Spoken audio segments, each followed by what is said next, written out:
It's time for a little comedy, a little content, and a lot of conversation. It's the Geno Jones Show, exclusively right here on YouTube. And now here's your host, Geno Jones. Hey, we've made it to another weekend. No, the calendar might say Friday, but right here on the Geno Jones Show, it is Friday! Yay! It's Friday. Yes. I could imagine Judge Ketanji Brown Jackson somewhere right now is saying, yes, thank you, Lord. Thank you, Jesus. Thank you, Lord. Yes, hell to the hell, yes. I am done with you fools, you jackals, you jackasses. All right, the Geno Jones Show. I come to you live Monday through Friday, 6:30 p.m. Eastern. Please subscribe to the Geno Jones channel. Tell everybody you know, everybody you don't know, everybody that you like, that you love, that you really can't stand, that you hate, strangers, aliens. Tell them all. It is simply the best and the baddest show in the business. Subscribe to my channel right here on YouTube. Please share and like this and every episode. Yes, today I got a guest host, my special guest host. Actually, she's been on the show a lot in the last month or so. You'll see who it is in a second. So we will have a post monologue. We'll get her take on the weekend review, because Fridays is our weekend review show. So as Marvin Gaye would say back in the day, let's get it on. Ow, baby. Well, not like that. He didn't sound like a dying cat, but you get it. Hey, your ass don't sound like Luther either, so don't start. All right, if I didn't send for you, don't come for me. All right, here we go. It is over. The Ohio Players had a song back in the day. It's all over. Somebody please play that for Judge Ketanji Brown Jackson, because it's all over. It is over. You do not have to be bothered with these jackasses. You really don't have to ever see them again if you want to. You are going to be confirmed 2 weeks from today. Yes, Judge Ketanji Brown Jackson, you will be Supreme Court Judge number 116 and the first black woman to be a Supreme Court judge, way past due. 232 years of the United States Supreme Court, 246 years of this place they call America, and it took 232 years to finally have one black woman on the Supreme Court. And currently, in real talk, we don't have any black men on the Supreme Court. Now, I know what you're saying. You're like, Geno, man, you're wrong for that. Wait a minute, don't we have? What did your mama tell you? All skin folk ain't kinfolk. Don't be surprised by the pigmentation. We have 0 black people on the Supreme Court. Now, we just got some dark-skinned dude, but he is not, I don't know what he is, but he's not. Speaking of Judge Clarence Thomas, interesting. Pretty interesting situation. Did you hear about his wife, Jenny Thomas? So apparently Jenny Thomas, the wife of a Supreme Court judge, apparently contacted the chief of staff of Orange Hitler. You know who dude is, yeah, the orange dude, Orange Hitler, and basically told him, yes, do everything you can. You've got to overthrow President Biden, and we got to reinstall Orange Hitler, because he is our true white Jesus. He's our God. We got to get dude back in there by any means necessary. She went Malcolm X. She went Malcolm X on it. So think about it. Because, okay, this is a monologue, and there's humor in it, but I just want to back up, slow it down. So there have been leaked texts and emails that said that the wife of a sitting Supreme Court judge, by the way, dude is out of the hospital. Apparently he was in the hospital for a week with an infection. The jokes write themselves. They really do. Remember, Mr. Pubic Hair on the Coke can, Mr. Long Dong Silver. So I don't know, maybe he cut himself with the Coke can and got some kind of infection in the pubic hair, the Long Dong Silver part. So maybe he had one of those kind of tract infections. But Listen, I don't wish illness or worse on anybody. We're glad Uncle Clarence is out of the hospital. But just think about it. So the wife of a sitting Supreme Court judge called the chief of staff of the then President of the United States, saying, yes, do everything you can to overthrow duly elected President-elect Joe Biden, and funded, paid for transportation and paid for other events that was all part of the January 6th insurrection. So she co-sponsored, she underwrote, she paid for. She said, I got y'all. I'm gonna pay for some of these buses and pay for some of these events to get everybody amped so you all can overthrow the United States government, and got away with it. So let me flip this like a pancake. Let me just go ahead and put a different spin on it. Let me like a tornado, let me spin it around. Imagine if a certain Michelle Obama was found to have contacted the chief of staff while her president, Barack Hussein, and her husband, Barack Hussein Obama, was the president, and said, you know what? You need to overthrow this. As a matter of fact, just imagine, because remember, Orange Hitler succeeded President Obama. Can you imagine if Michelle Obama would have got on the phone with the chief of staff and said, you got to overthrow that election. We can't let this dude, we can't let this Orange Hitler dude, this dude has been accused 26 credible accusations of everything from peeping in on young teenage girls at his beauty pageant to rape, according to woman E. Jean Carroll. I believe she worked for the New York Times, who alleges that Orange Hitler raped her in a dressing room in a New York department store. 26 accusations, from being a peeping Tom to rape. Can you imagine, though, if Michelle Obama would have been found out, to contact the chief of staff of President Obama to say, you gotta do whatever you can. You have to overturn this election. We can't let this orange dude in the White House. People's head would have exploded. They would have called for nuclear war against America, against themselves. We've got to get rid of those Negroes. See, we told you, angry, Michelle Obama's angry black women, they're coming for us. They're angry, they want revenge for 402 years of slavery and oppression and lynching and murder. They're coming for us. And that's the first time. She's trying to tell Barack to figure out a way to throw out the election. We can't let that Trump guy in there. That's an act of war. We've got to eliminate those Negroes. Well, how do we do it? Well, I hear a lot of them like to go to the Essence Festival. Maybe we'll target the Essence Festival, huh? Maybe we'll have missiles head toward New Orleans, but we'll kill a lot of other white people. Oh, what the hell cares about them? They're collateral. Listen. There's some truth to every joke, but yes, I'm being over the top purposely. But think about it. How over the top am I being? Can you imagine the outrage? Oh, we got a citizen's arrest. It's got to be a military coup. We got to get that dark guy out of. He is trying to overthrow an election of our duly elected white Jesus Trump. Oh, it would have went down like that. You know it, and I know it. So I just wanted to throw that in there. But Hell Week is over for Judge Ketanji Brown Jackson. Senate confirmation hearings, or like I called Hell Week, is behind her. And after this week, it is clear Senators Lindsey Graham, Josh White Power Hawley, Raphael Ted Cruz, and Tom I'm Picking Cotton. Oh, by the way, you know, they traced that Tom Cotton, he's a senator from Arkansas, that they did like a genealogy.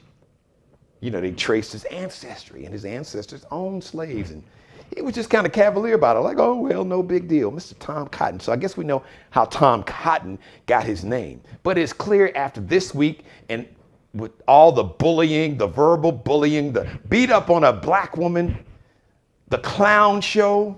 We are preening so we can get a TV spot on Fox News, or we're putting on a show so we can use some of this in campaign commercials to get reelected. It is the midterm election year to raise money, because that's what they were doing.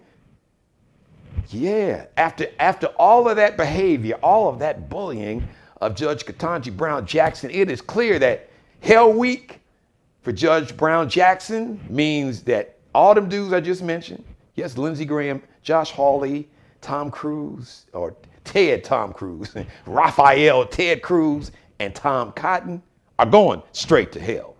I'm just saying. The Academy Awards are this Sunday, and since we're talking about beating up on black women or ignoring black women, the Academy Awards, shout out to Halle Berry. 20 years ago, yesterday on Thursday, she was the first and only black woman to get an Academy Award, an Oscar, for the Best Actress. Now you're saying, wait a minute, but didn't Monique win a couple years ago? And what about the sister Hattie McDaniel Daniels back in 1939, I think? They won for the Best Supporting Actress. They didn't win for Best Actress. Only one black woman, Halle Berry. And Halle Berry says herself, we still, after 20 years, we haven't made any progress. And she's right. So I don't know about you. I'll probably miss the Academy Awards. I might even be watching some college basketball. Let me bring on my guest co-host and see what she thinks about some of the things we had to say. Maybe she got some stuff that she wants to get off her chest. You have seen her recently. She was the media face of the Taste of Black Charleston and the 2020 Charleston Black Expo from Black Pages USA. And she did such a great job. I said, you know what? You are now an official member of the Geno Jones Show family. You are now going to be one of my regular contributors, and I'll be damned. There she is, right there. Ladies and gentlemen, Jocelyn Johnson. What's up, J Square, double J, J to the Jizzy, J. So What's listen, up, Geno? I got to shout you out because you are rocking. She is rocking the soon-to-be future first African-American woman POTUS, President of the United States. She's got the shirt, the classic, presidential white with blue striped shirt, and the pearls, and the sorority. Kamala Harris, Vice President Kamala Harris, pearls to match. You go, girl. Listen, I knew I was gonna be on here with the Kang, so I had to make sure I bring my A game. She went there. She's gonna be on there with the Kang. So you had to, but you didn't really put your chest in it. You supposed to. I know. I'm still working on it. I'm still working on it. I'm gonna have it. I'm gonna have it. See, you got to kind of, stick your chest out and then throw your arms out. Like the Kang. And I gotta do the whole thing. Yeah, like you, yeah, like Kang you, out, yeah, right? Like you mad. Yeah, like you mad. You yelling at somebody. Like when you listen. Just channel how you felt when you saw Lindsey Graham and Josh Hawley and Raphael, Ted Cruz, and Tom Cotton was beating up on the sister. I'm sure then you'd have been, that same energy. For different reasons. I watched that, and first of all, that look that we get when we're like, I'm gonna let you finish. Hold on. It was Jocelyn. She had that look. Could you explain that look? Because she really had it a couple times, but I remember the first time I saw it is when Raphael was talking about, well, do you think it's okay to teach, say that all kids are racist? She didn't say that, not at all. Right. Do you think that they're teaching them that, all kids can be racist? Well, yeah, they can if they got parents like your ass. Yeah, they could be racist. Absolutely. Right. But it was that look, and I know you saw it because or as Nelly would say, black woman, my wife, my mother, my sister, every black woman that I have talked to and heard just in casual conversations in the hallways at work, it was that look, because Damaris don't even cuss. She cussed. She let a couple MFs fly. because she was like, that look that Judge Ketanji Brown Jackson had when Raphael was just really clowning, talking about something they don't even. And is it okay for them to read this book and to say that white kids can be racist? Yeah, they can if they got a parent like yo, dumbass. But and I want you for all my white viewers out there, I want you all to understand, if you ever see this expression of a black woman, so Jocelyn, could you translate what that look? The words behind that look. The words, there are so many words behind that look. and that is the look of, I know I need to compose myself. And I'm also trying to find the appropriate words to answer what you're saying. And I'm trying not to show on my face what's going on inside. But if I could get up across this table though, like I'm telling you, and it's crazy because I've been told, like, I've tried to fix my look so that it's as, poised as the one that we saw her have. And I when I first got into a nonprofit, we would have these big board meetings and they would ask questions. And I was told that I had this deer in the headlight look. And I'm like, it is the look of me trying to figure out the nice way to say that doesn't make any sense. And so you being real nice. So was she really, I'm trying to get her just to keep it 1,000. The look is, I really want to cuss your ass out right now. Yes. I really got some really choice MFs and FUs and some words y'all haven't even heard. That's what I really want to say to your mom. But I'm trying to, I'm going to find another way to say it. Because I work hard.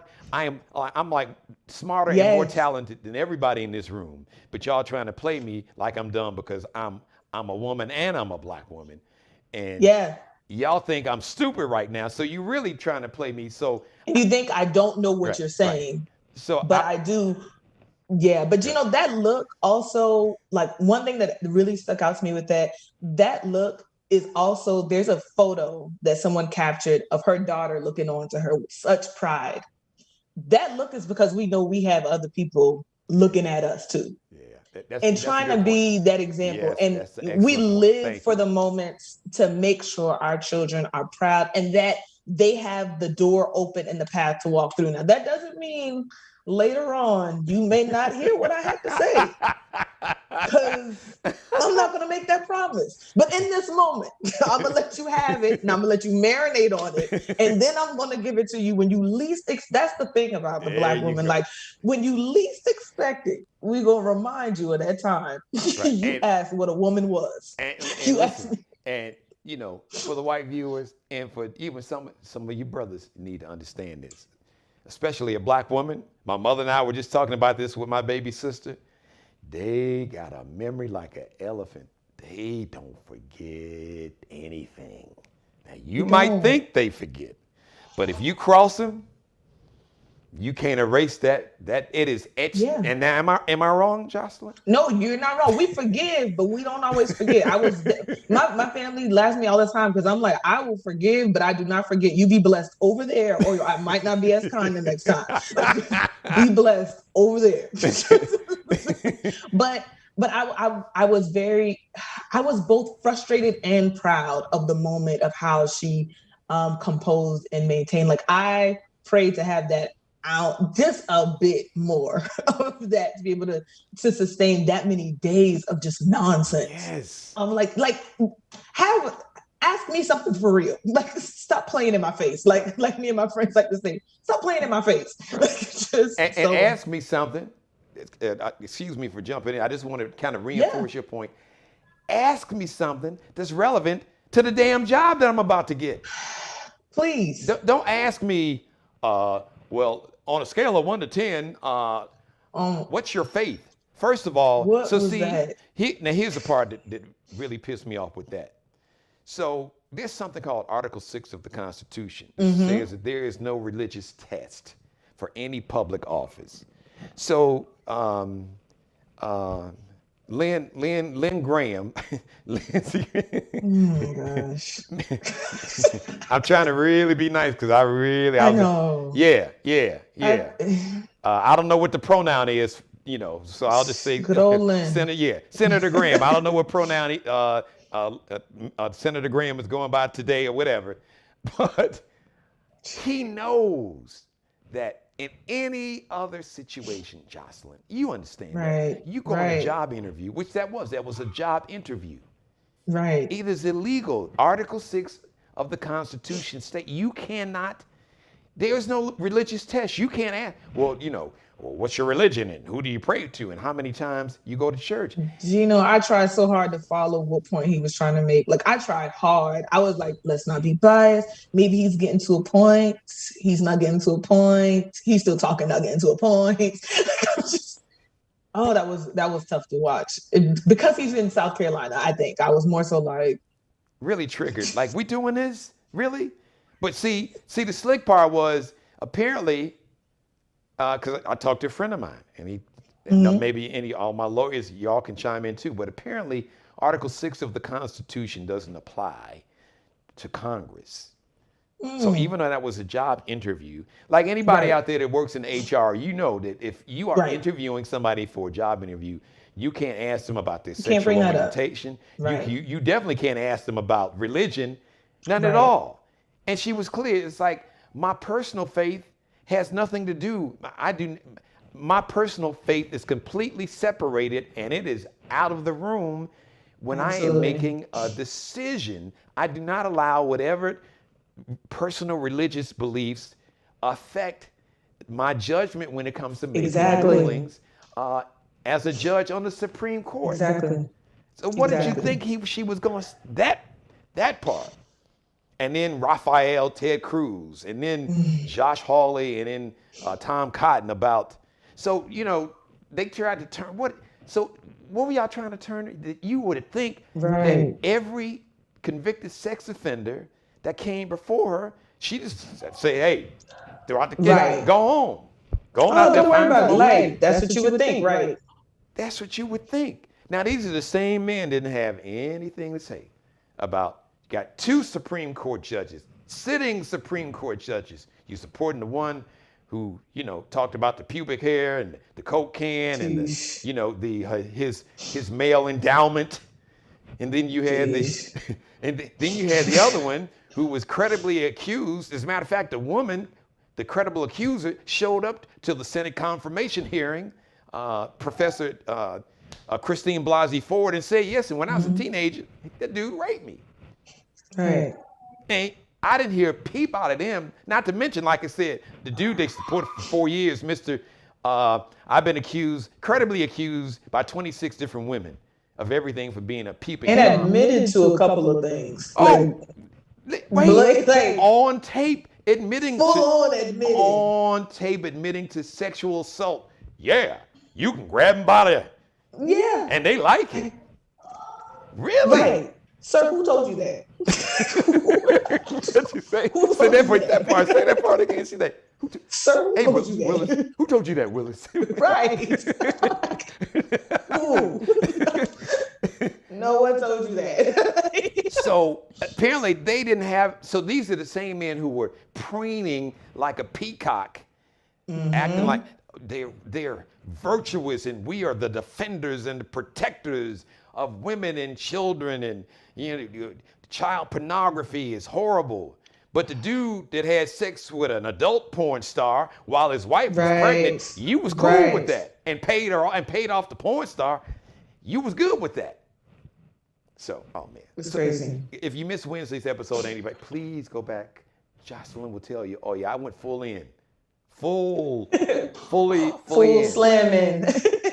So deep in the derriere, I came out in China. So that's pretty deep. When you go.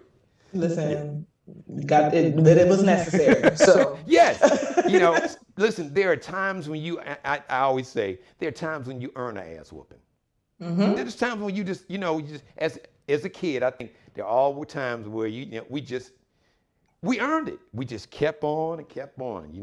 On, stop, don't do it again. Stop, I told you, don't do it again.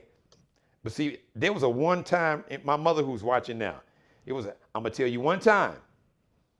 And that rule was hard and fast. She would tell you one time. And if somehow you forgot that there was a one-time only rule, she would You remind you. remembered. You remembered. And it You didn't take remember. too many of those times because, it may have maybe taken one. I don't even think it even took two, maybe two times. After I didn't really get the one-time rule, I would repeat it. I would tell my sisters, now, mom, she's, I'm gonna tell you one time. And as a black mom, you probably had that. Oh, Look, now I'm gonna tell you. I have. I'm gonna tell you one I time. have. And I'm the oldest. I'm the oldest sibling, and I used to tell my sisters, like, if we're gonna get in trouble, like, we got to make it count, because this is she only gonna warn us once this week, and then we're gonna get it. So, like, let's just make it count. My bad, because that's it. Right. If we gonna, if we got to earn this ass whooping. If we gonna take an L, let's take the L. Right, but let's make it good. Don't be. Yeah. Oh wow! All right, what else you got on your docket over there? Well, yeah, I mean, you know what? One of the best parts about coming on your show, Geno, was that we were talking about Black Expo. And, I'm an event planner here in Charleston, and focus on community events. So one of the things that I found in our community is we don't always all know about the important events that we need to know about in our community.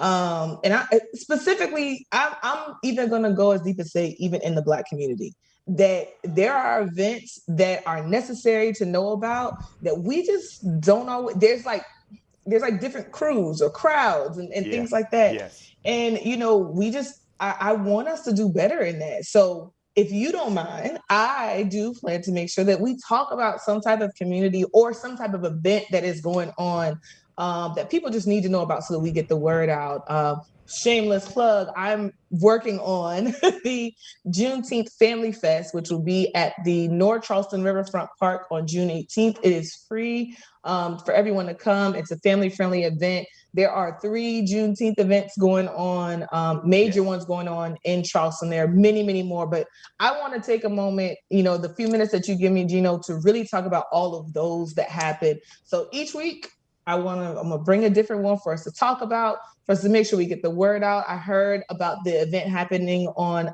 April 9th, Beyond Our Walls, their event. That is going to be a phenomenal event. It's so necessary for our young people to learn how to use this technology in a positive way and to boost their careers. Unfortunately, I won't be able to be there because my daughter is in travel volleyball, which means I have no life every other weekend. So, but it's an investment in her future. So I am here for it. And that's what we're here to talk about. So I'm going to make sure that I bring that to the table each week too. I love it. Well, you've got the floor. That's important. And we can have regular updates. Nice. It's just, and we talked, you probably saw my guest last night, the director, and she did an outstanding job. And really was like a Lisa McCoy lookalike. I said, anybody tell you look like Lisa Ray? I would get cussed out because she don't like you to use her real last name, Lisa Ray. Actually, Ray is her middle. It's Lisa Ray McCoy. Yeah, I know. But see, I knew her. See, we both grew up in Chicago around the same time, so we were, So she might give you a pass. No, she probably still won't give me a pass, but it's okay. I mean, do what you got to do. I'm just happy for the sister. Get mad, be in your feelings, cuss me. You ain't the only one that learned cuss words on the south side of Chicago, but I'm gonna let her have that if she wants to. I'm happy. Happy for the sister. I'm proud of her. But I say, everybody tell you look like Lisa Ray. She's like, I got that, a couple times. But it's a wonderful event, and I was just talking about how collectively. Now, I'll just get to it real quick. One of the things, even I have fun, and then I kind of have my rants and my commentary and check humor, stand up with just my own personal takes and commentary on the times that we're living in and the social ills that I see. But I am unapologetically pro-Black, and you can be unapologetically pro-Black and not hate anybody else. Absolutely. I love humans and I love people in general. Humans, I do. But I'm unapologetically pro-black, especially in America, because nobody else has. America hasn't loved black folks. All right? And as a matter of fact, America has not only taught white folks to not love black folks, it has taught many black folks to not love each other, which is a whole different conversation. But so my punchline and my main emphasis, what I want to come out of that is that if we can just learn to really, really love each other in that agape form of love, that pure, with your family, I love you, I'm gonna support you. And the best example of that I've seen recently was what I saw Wednesday night with Cory Booker, Senator Cory Booker, with Judge Ketanji Brown Jackson. Yes. That was people, that video, just like all these TikTok videos and the videos we got here on YouTube and on Instagram, man, take that and just loop it like you do the other ones. That is the example of what we have to do. And I try to embody that. I support and promote black-owned businesses, support a black-owned business. I have those features. As a matter of fact, I had somebody jump in the chat room. I'm sure it was, some of the MAGA crowds like, support white business. And I said, you know what?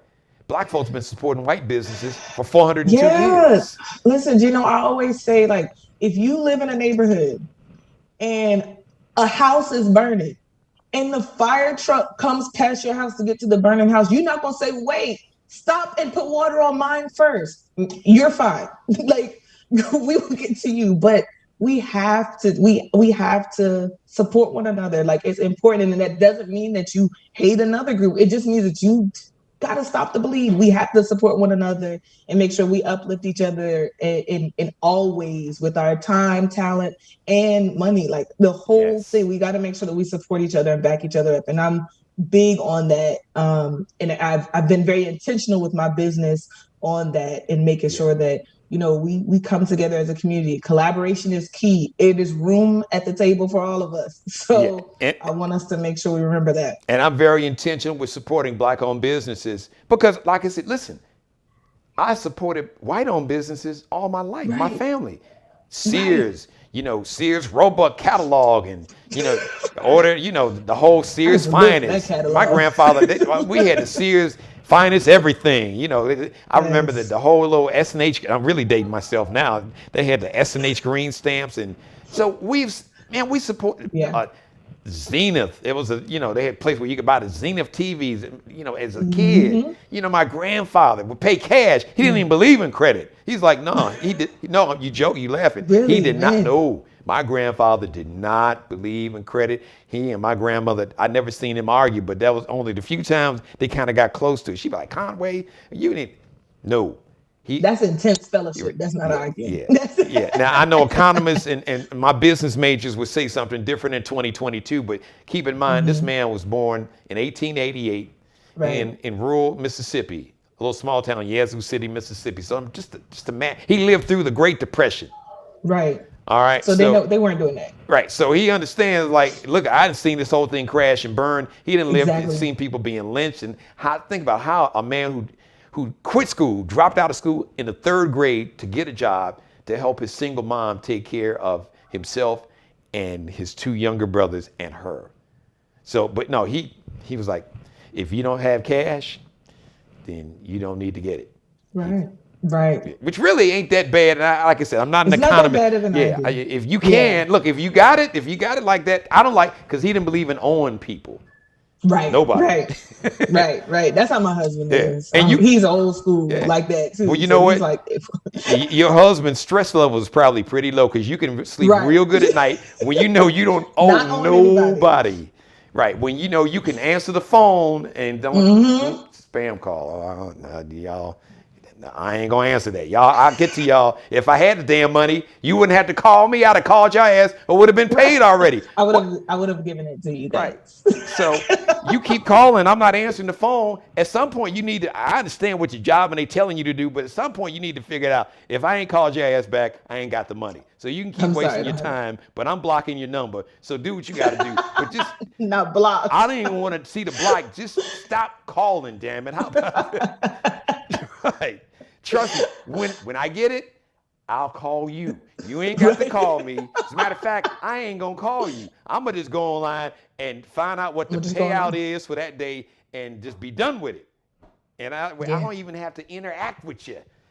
So that is what we've come to now. Yeah, I prefer online payments for real. I love it because you don't have to see anybody. You don't have to hear their voice. Mm-hmm. You know, little smart ass, snide, like talking or down at you. They gotta ask you if you want something extra. I used to work at a call center, so I know they gotta do their verbatim. So sometimes I let them get their 2 rebuttals out because I know that's required. I'm like, no, thank you. Oh man, but are you sure? No thanks. I know that's your 2 rebuttals now. That's it. Now after that, right. So you got your 2 in. So 3, you about to get cussed out or hung up on. So 3, I'm about to hang up. All right, bye. Click. Right. So just leave well enough alone. So like I said, it's just I would hope that collectively, and I just try to live it. I try to be the living embodiment of just we learn to love each other as as Black people, as Black men, loving, because all these racist tropes and stereotypes, Black men are thugs and violence, and Black women are this and anger. We didn't. First of all, this whole color thing, we didn't create. Black folks didn't create it, and it was created to divide us anyway. I've done that monologue a million times. This whole concept of whiteness is just some made up BS. It ain't real. Right. It was made up purposely to divide people. It's like a club. This whole, whiteness is a club. Everybody, like when the Italians first got here from Italy, they weren't considered white. When the Irish got here to America, they weren't considered white. They were treated like the N-words. When the Jews first got to America, they weren't considered white. The Germans, those from Poland, Eastern European, they were looked down upon. Lithuanian, Ukrainian, they would look, all their ancestors were treated, nobody was treated, with the exception of the Native Americans, like Black folks were, but Italians and the German and the Irish and the Jews and Chinese, they brought Chinese to come in, work in America and build the railroads, and they couldn't even bring women. Right. They couldn't bring women. They couldn't have no girlfriend. They couldn't have a wife. There were anti-immigration laws on the books. You can Google it. Anti-immigration laws against immigration from Europe, immigration of Jews and Irish and Italians and Germans. That's real talk. So this whole whiteness, it's a con. It's a construct technically and in social science terms, but the construct is really a con for a small group of people to maintain control of power and wealth and resources. So I didn't mean to get that lesson in social science, but it's real talk. It's everybody, eventually they say, well, we gotta let some more. Okay, well, it's a lot of these Black people. We gotta let's let these Italians in.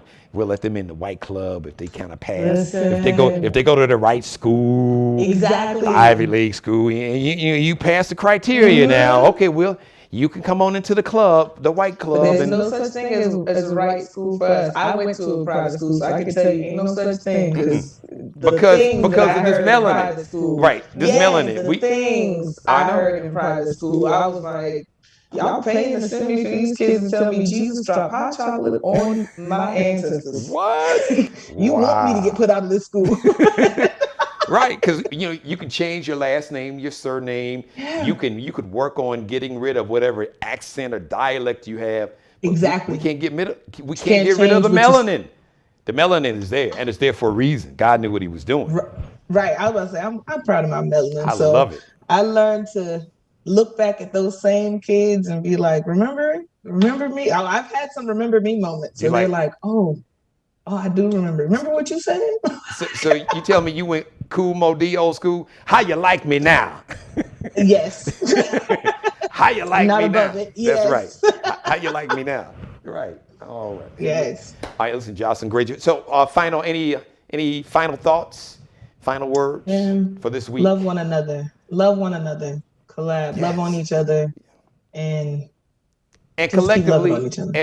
as humans, because really, like I said, this whole thing of race and this whole whiteness and this whole Yeah. come on, y'all, it's really a con. Right. But here in America, there's so much trauma over the last 402 years. But what we have to there's one thing that I hope we can all do better, include myself, and I try to make a point to do it, is that understand that we as African Americans, our history didn't start at 1619. Way before, in fact, the whole concept of vaccines came from the continent of Africa. Science and math originally Yeah. was created and came from the continent of Africa. You're talking about construction. All you have to do you can go to Egypt and look at the pyramids. And whether people want to recognize it or not, Egypt is on the continent. It is a country on the continent of Africa.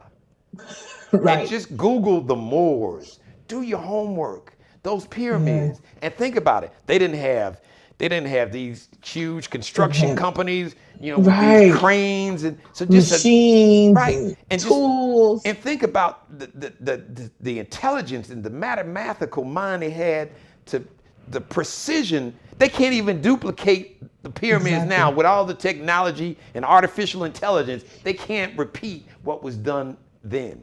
And all of that came from the continent of Africa. So we understand that we come from greatness, and all the most important minerals and resources on the planet originate on the continent of Africa. And the truth, here's the drop the bomb on you, Charlie Wilson Gap Band moment.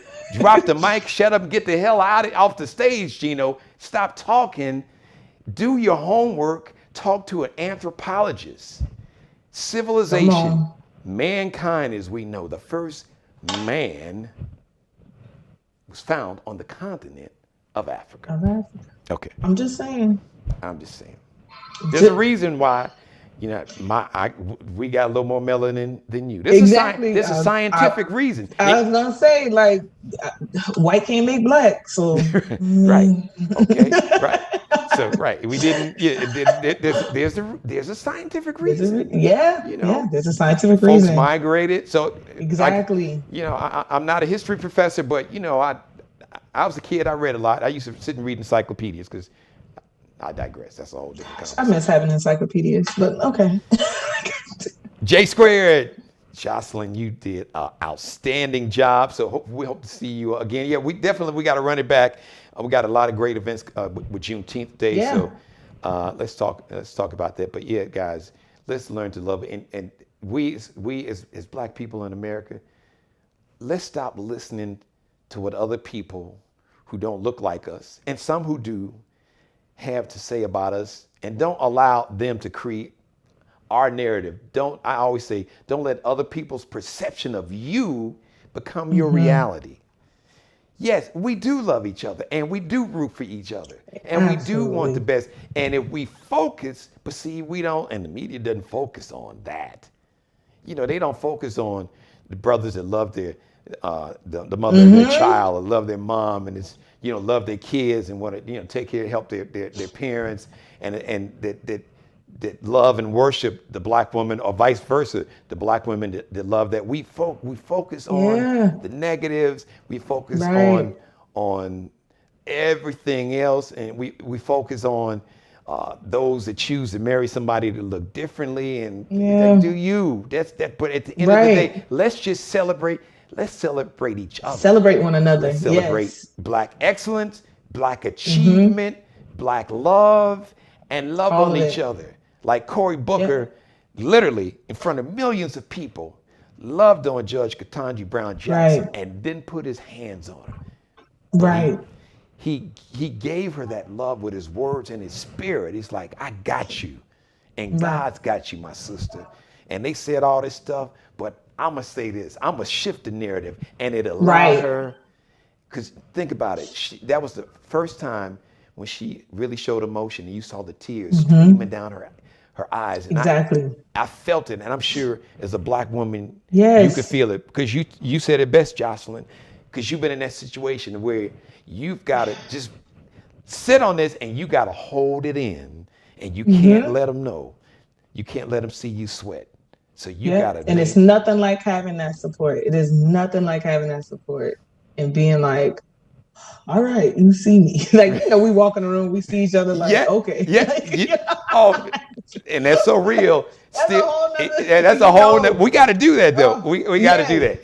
We have to do that one. Yeah, because I see. Room, I love it. See, you're nimble. I'm glad now because we about to go down some real deep rabbit holes. We're gonna make some folks be like, really? What y'all talking? Oh yeah. I'm just, but because I see you right there. We about to do that. But that's real talk. It. All right. Listen, I love it. Thank you.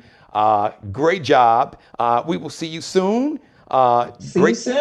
Great guest host here, ladies and gentlemen. You want to give everybody your social media if you want to, social media information where they can follow you.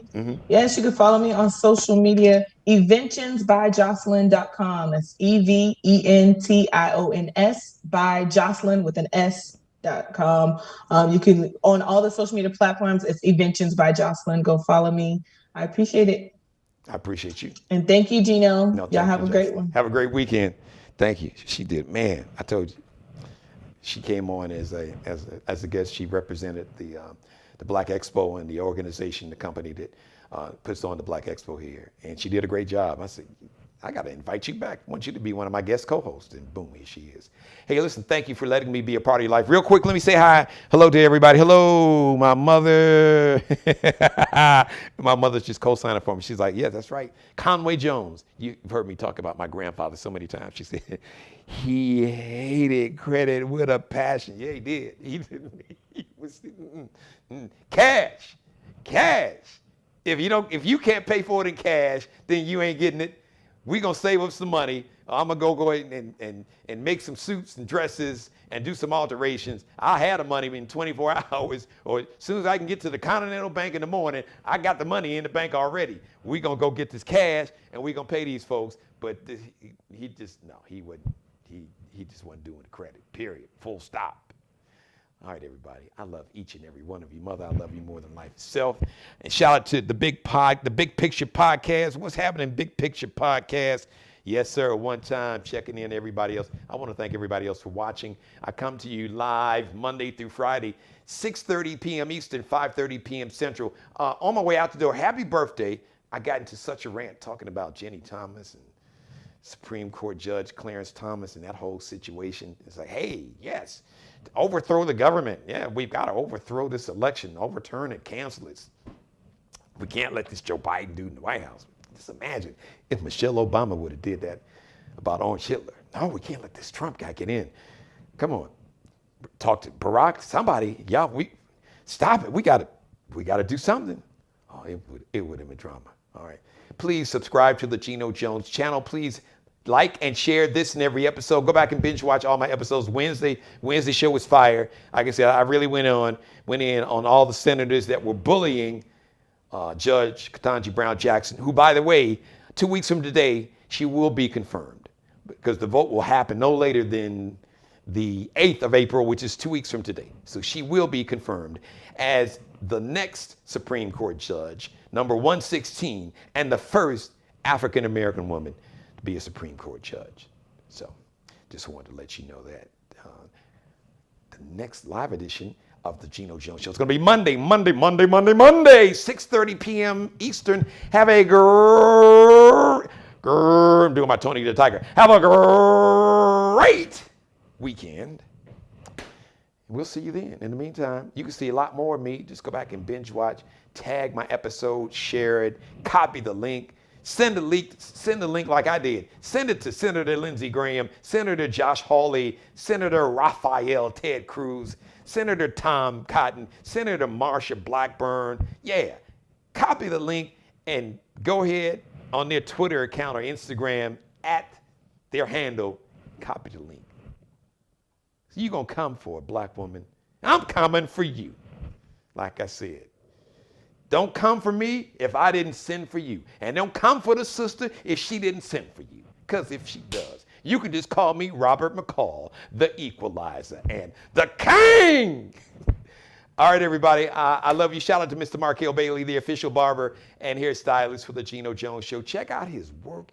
He is an artist, master, barber, hairstylist, hair care, hair restoration, enhancement, whatever you need. Check him out on Instagram and check out his work, Kel B Cutting Up, KELBECUTTINUP, the wardrobe consultants, the official wardrobe consultants and stylists for the Geno Jones Show. One, Allie Jones, you can check her work. You can see her drip.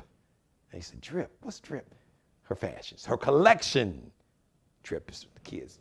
Man, what the drip is, the drip is spectacular. And so you got to be hip. So I'm your hip, I'm like your hip translator, interpreter, or consultant. Call me your hip consultant. I got you. Lexi, 2 X's on Instagram, LEXXIE _ is that line below. Lexi with 2 X's _ Nicole Designs. And you can check out Bruce Gage's, his collection.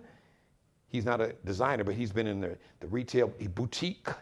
The drip on his page, the collections. And he has his own line, the Mario Miglio di Mario Uomo line. As a matter of fact, he's got the spring 2022 collection, everything from suits, blazers, shoes, sandals, dresses, women's clothes, men's clothes. Like I said, the drip is spectacular. Check out the collection on Instagram for Bruce Gage, Miglio di Mario Uomo. Now, that's an Italian name, Miglio